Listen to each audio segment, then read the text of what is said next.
ئەو کەسانی کە زەرتان کردووە زەرە تاڵ و ناخۆشە، بەڵام سەبر بگرن، چونکە یەکێک لەو شتانەی کە خوای گەورە دەفەرمێ وەنەقص من الأموال والأنفس والثمرات. خوای گەورە ماڵەکەتان کەم ئەکاتەوە، دەبینیت لە ماڵەوە زەرەر دەکەی، لە کەسابەتا زەرەر دەکەی، لە دوکانە زەرەر دەکەی. ئەمانە ئیتر بە سووتاندن بێ، بە لافاو بێ، بە زەرەر و زیان بێ، بە هەر شتێک بێ، ماڵەکەت کەم دەبێتەوە یا تیا دەچێت. ئەمە تاقیکردنەوەی خوایە، نەقسە. ئەم نەقسە تاقیکردنەوەی خوایە. خوای گەورە دەفەرمێ مزگێنی بدە ئەی محەممەد صلی الله عليه وسلم، بەوانەی مزگێنی بەهەشتیان پێ بدە، ئەوانەی کە خۆڕاگرن دەڵێن ئینا لله وئینا ئیلەیه ڕاجعون.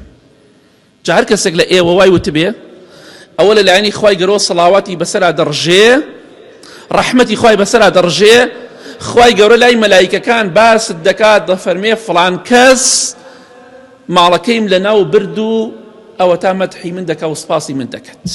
پێت خۆشە خوای گەورە ناوت بێنێ، وات کردبێت زۆر بەختەوەری، بەختەوەری بۆ ئەو کەسێک کە ناشکوری نەکردووە. ئەڵێ ئینا لله وئینا ئیلەیه ڕاجعون أولئك عليهم صلوات من ربهم ورحمة وأولئك هم المهتدون. أو كسانيك لم مصيبتها لم ناخوشي ناراحتي وزرر وزيانة دا حمد وسناي خوايان كردوا، خواي قرم مزجينيان بيدا كمزجيني بهشت وخوشيان بيبدن.